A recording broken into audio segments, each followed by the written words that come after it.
and the phone. Think about what's happening in the utility industry. You have smart buildings. You have smart cars. These are they're all generating information. And now you combine that fact with communities, with this drive, this revolution in collaboration. And it's not just your 5 family members who have a phone in your plan that are your community, and it's not just your Facebook community, and it's not just your Twitter's follower, whoever you're following on Twitter's. The reality of it is the 2 largest pieces of legislation going through Congress today are both about the creation of digital content and about the creation of more efficient communities.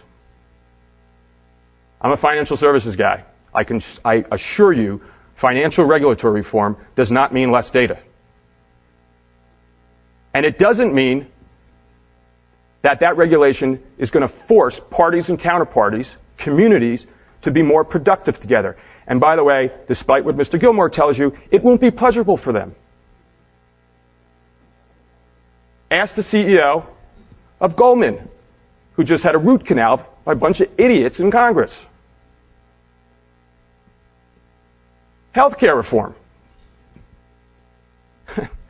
Look, think about the amount of medical records that are going to come online. Let me give you a few facts about that. Today, 12 to 15% of the doctors in the U.S. have electronic medical records. Think about how much more we have to go. Last year, the economic reform package, I have my own name for it, I'm sure you do too, allocated $15 to $30 billion just to create electronic medical records. But really, what is this about? It's about more efficient communities, patients and caregivers. How to do this efficiently, how to do this securely, how to opt in or opt out. It's about communities.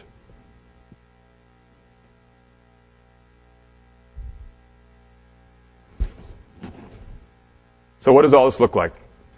This year, all of you, or with the help of all of you, will generate 988 exabyte worth of information on the internet. How many people know what 1 exabyte is?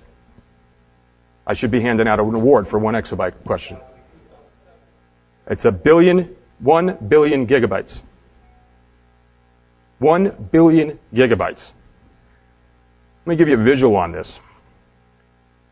3 years ago, in 2006, we created 161 exabyte. Let me give you the visual on just 161 exabyte. 161 exabyte looks like 3 million times the information in all the books ever written. It's 6 tons of books for every person. It would take 2 billion iPods to store all this information. You could take 12 stacks of books and stack them from the earth to the sun, and that looks like 161 exabyte. We are not processing this on our own railroads anymore. We can't.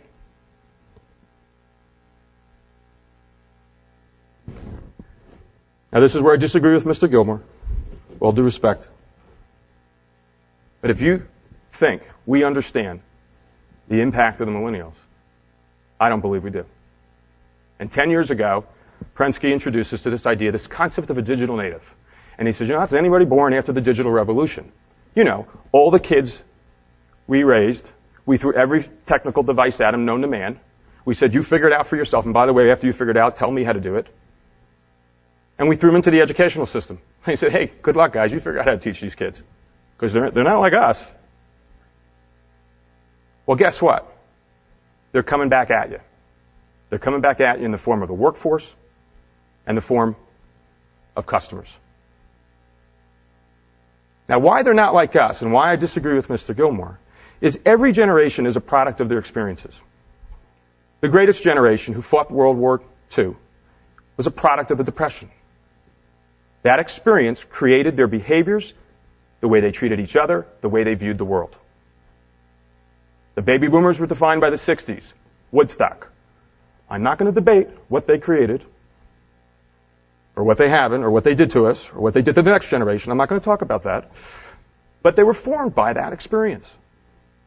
This generation, their defining experience, there was no event. Their defining experience has been online. They've been connected. They've had unlimited bandwidth. They have no idea what it means to actually run out of storage. They don't know what it means, hello, you got mail. They have no idea what the hell that means. Think about it. They are ferocious collaborators. They have a need to create communities, to work and move in physical and virtual packs. They are incredible multitaskers.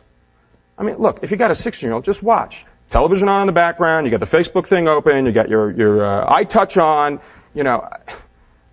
And we're all sitting there yelling, I'm going, no, you can't do that. You can't think that way. Could you focus? Because, you know, we all sat at stupid desks because our parents told us to, and we sat there and did nothing, had to be quiet around us. These kids are different. They're not going to work like us. In fact, you know, I had a couple, I'm sitting here thinking, well, how is this going to change the world, right? I mean, how are they going to change the way we work? Could you imagine one of these customers calling up one of my company's call centers, getting some service fulfilled, and the person in the call center says, oh, do you have your email so I can send you a confirmation? They're going, what the hell are you talking about? I don't want an email. Could you send me just a text? Or, you know, could I just follow you? Could you just tweet me when this crap's done? Or how about if I befriend you? Doesn't your company have a Facebook? Can I just post my wall pages and this done? I don't have time to look at my email. We are not far from this. It's probably happening. This one I love. They're going to join your workforce, and you're building out a CRM solution. You're trying to workflow your data into the CRM solution. You're going to ask these kids, you have to use this BPMS tool, this business process management tool, to workflow this task so that everybody knows what the status of this task is. Well, first of all, they don't even know what the hell a BPMS tool is. Second of all, they're not going to use it because they've grown up doing things far more efficient. They're going to sit there and say, well, can't I just, you know, who's the lead of the team?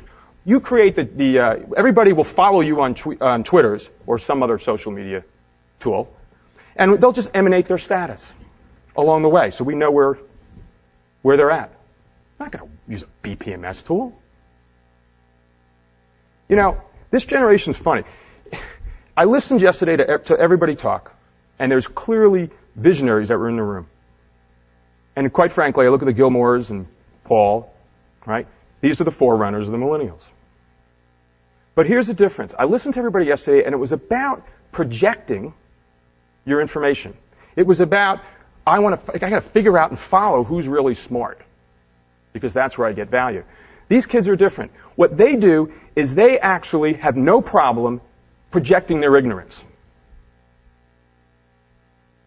I don't know how to do this.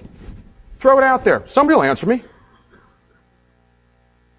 They have no problem doing this. I'm telling you, the baby boomers don't do this. Or at least they don't. Not all of them. Maybe a few in the room. Paul. Old guys like me. A couple of us are trying to be like millennials. But they do this naturally because they've been doing it for their entire generation. Or their entire experience. Think about this stat. For initial tweets, 20% of them have links in them. 50% of retweets have links in them. What's happening? People are projecting their ignorance. I need help. And somebody else is responding. So what they're doing is, as they work on things, they're actually sharing what the status is, and they're trying to get help, and they're moving along. They're far more efficient than we are. And that's the way they want to work. Every one of these kids, and I call them kids, but bottom line, every one of these very innovative workers, most of the people in this room, okay, you're on the cloud every day when you walk in with your little phone, and the minute you walk in the office, or at least most offices, maybe not Kynetx, but if you walk into a major corporation, the minute you walk in the doors of that corporation, you are no longer on the cloud. They stick you on a desktop with a VoIP phone, and you can't have access to any of these tools. We're killing this. We're killing their productivity.